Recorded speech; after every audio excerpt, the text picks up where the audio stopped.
meresapi dan menyempurnakan tata dunia dengan semangat Injil.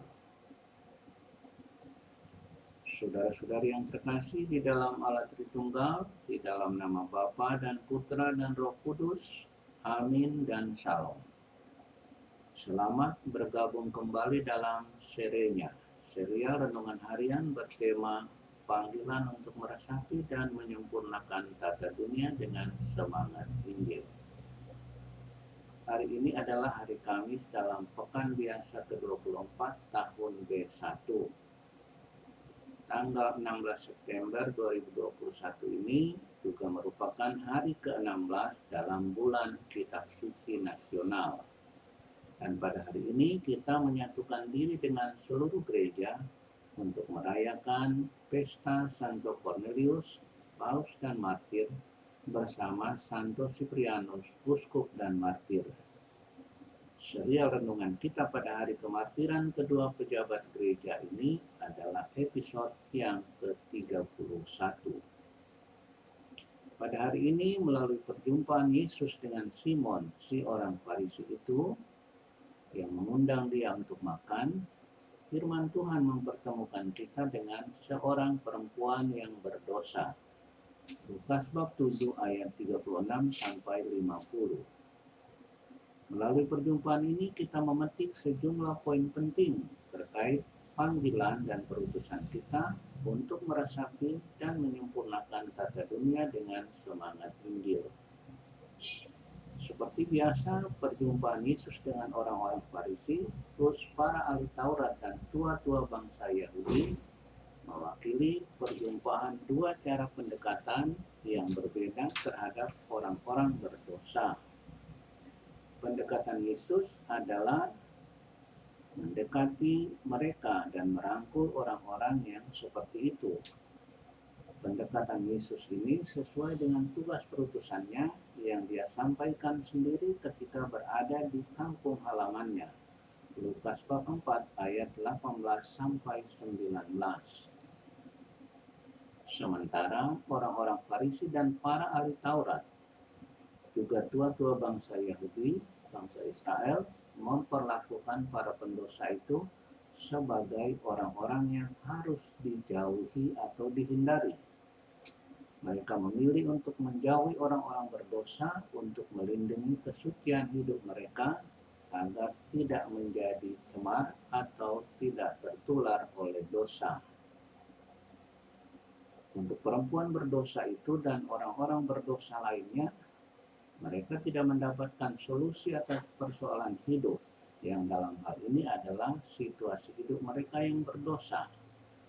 Simon dan kawan-kawannya hanya mencela dan mempersalahkan, tetapi tidak memberikan jalan keluar agar orang-orang itu kembali kepada cara hidup yang suci dan terhormat. Lukas bab 7 ayat 39. Dengan perkataan dan cara pandang Simon serta kawan-kawannya yang selalu mencela dan mempersalahkan serta menjauhi ini, maka pada mereka orang-orang berdosa seperti perempuan itu tidak mendapatkan pertolongan.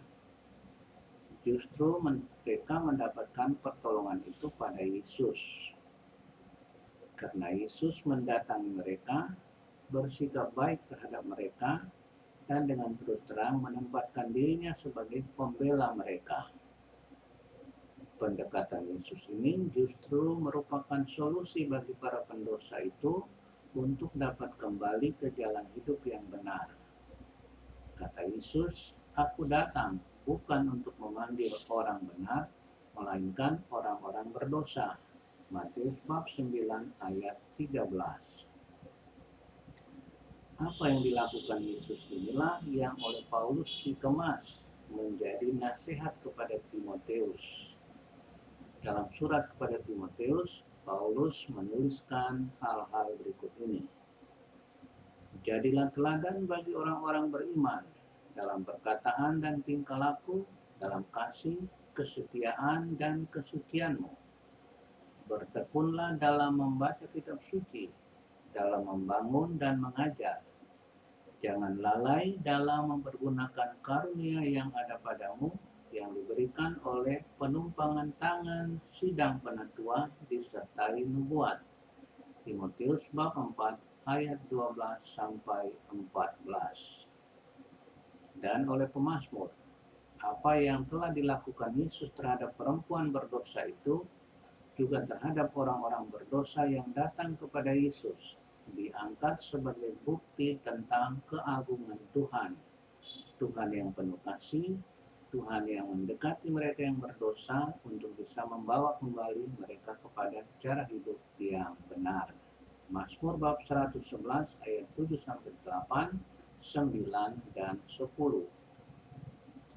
Demikian, untuk dapat meresapi dan menyempurnakan tata dunia dengan semangat Injil, seseorang harus masuk dan merapat ke dalam dunia ini sebagai pembawa solusi, persis seperti yang dilakukan Yesus. Menjaga jarak dari dunia, menolak bergaul dengan orang-orang karena mereka mempunyai label sebagai orang berdosa, justru tidak menyelesaikan masalah. Santo Cornelius dan Cyprianus memilih untuk tidak berkompromi dengan dunia. Mereka memilih kehilangan nyawa supaya tidak kehilangan Kristus dan kerajaannya.